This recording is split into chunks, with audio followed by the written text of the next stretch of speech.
Donc, les checks avec les différents examens neurologiques, les réflexes néonataux, les réactions posturales, quand ils les font après 4 mois et demi, 4 mois et demi, 5 mois, ils sont capables d'identifier si l'enfant sera capable de marcher normalement.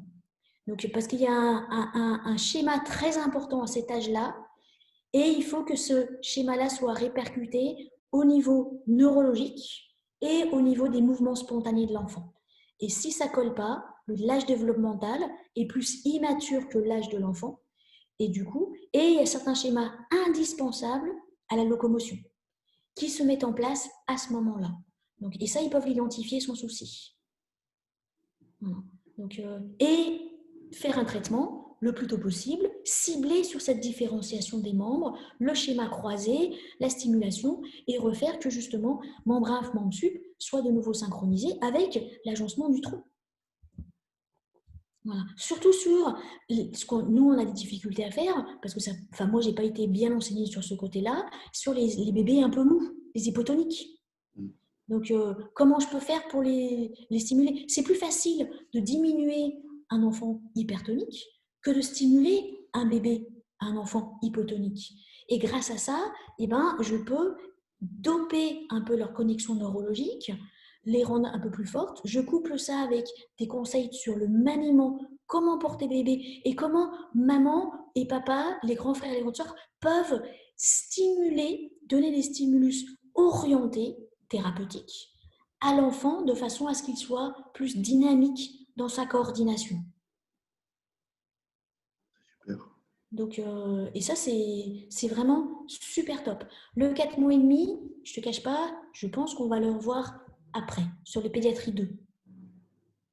Donc, mais on peut déjà poser des questions et y répondre. Et ça, c'est très, très, très important. Donc, et ça, moi, dans mes cours d'ostéo et dans toutes les formations que j'ai fait après, ciblées ostéo, j'ai jamais eu cette connaissance-là. Cette connaissance-là, j'ai eu que avec ces cours-là, ces formations par l'école de Tchèque. Donc, les kinés, ils peuvent avoir accès à ce qu'on appelle la formation Voita. Voita, il est décédé, c'est une très grosse pointure.